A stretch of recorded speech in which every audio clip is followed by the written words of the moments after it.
সুপ্রিয় ভিউয়ার্স, আসসালামু আলাইকুম। সবাইকে আবারও স্বাগত জানাচ্ছি নতুন আরেকটি ভিডিও নিয়ে হাজির হলাম। দর্শক, আজকে আমরা জানব বাটির শাক চাষ করার সঠিক পদ্ধতি এবং বাটির শাক কিভাবে আমরা সঠিকভাবে চাষ করব সেই সম্পর্কে আজকে আমরা আলোচনা করব। প্রথমত আমাদের বাটির শাক আমাদের সরাসরি বীজ বনে অথবা চারা বপন করে আমাদের বাটির শাকের চাষ করা যায়। তবে উঁচু বেডে বাটির শাকের চাষাবাদ ভালো হয়। এছাড়াও বাটির শাকের চাষাবাদের জন্য চারা বপন করা উত্তম। জমি চাষ যাওয়ার পরে 1 মিটার চওড়া বেডে 60 সেন্টিমিটার আমাদের দূরত্ব দুটি সারি করে সারিতে আমাদের সরাসরি বীজ বোনা যেতে পারে। তাছাড়া বীজতলা আমাদের চারা তৈরি করেও বেডে 30 সেন্টিমিটার আমাদের দূরে দূরে চারা লাগানো যায়।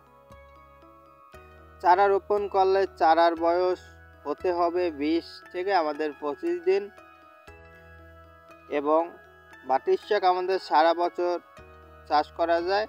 তবে অতিরিক্ত বৃষ্টিতে আমাদের বপন না করাই ভালো। শীতকালীন চাষের জন্য আমাদের আশ্বিন থেকে অর্গান পর্যন্ত বীজ আমাদের বোনা যায়।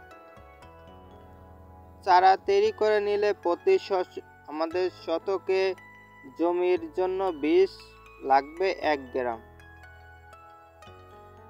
আর সরাসরি বীজ বপন করলে প্রতি শতকে আমাদের জমির জন্য আমাদের বীজ লাগবে 5 গ্রাম।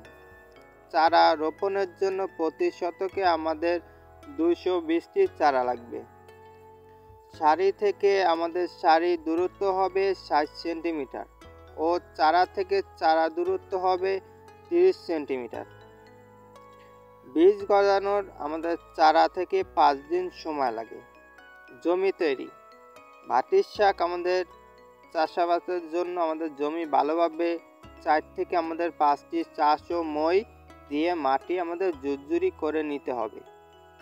সাধারণত আমাদের ডেলা ভেঙে দিতে হবে। সার প্রয়োগ ও পরিচর্যা। মিষ্টি আলু চাষাবাদের জন্য আমাদের জমি সার প্রয়োগ করতে হবে। প্রতি শতকে আমাদের জমিতে আমাদের গোবর সার 40 কেজি, ইউরিয়া সার 1 কেজি এবং 600 গ্রাম আমাদের টিএসপি ও এমওপি সার 900 গ্রাম।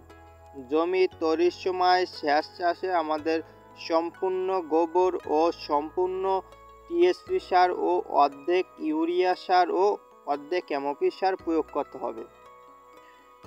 20 থেকে 25 দিন পরে বাকি অর্ধেক ইউরিয়া ও এমওপি সার জমিতে আমাদের প্রয়োগ করে এবং মাটির সাথে ভালোভাবে মিশিয়ে দিতে হবে। এছাড়াও নিয়মিত আমাদের আগাছা ও পানি আমাদের দিতে হবে এবং আগাছা আমাদের জমিতে মুক্ত করতে হবে। ফলন ও আমাদের সংগ্রহ। বীজ বোনার আমাদের 2 মাসের মধ্যে আমাদের ফলন সংগ্রহ করা যায়।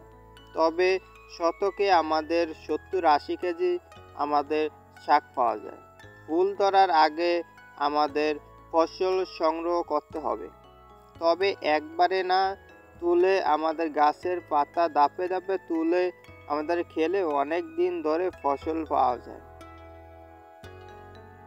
সুপ্রিয় দর্শক, আজকে আমরা জানলাম বাটির শাক চাষ সম্পর্কে A to Z। আমরা এই সম্পর্কে বা এমনভাবে যদি আমরা বাটির শাক চাষ করি অবশ্যই আমাদের অনেক লাভবান হব এবং অনেক আমাদের বাজার দর বাড়াও পাবো। দর্শক, আজকে আমি এখানেই বিদায় নিচ্ছি। সকলে ভালো থাকবেন। আল্লাহ হাফেজ। আসসালামু আলাইকুম।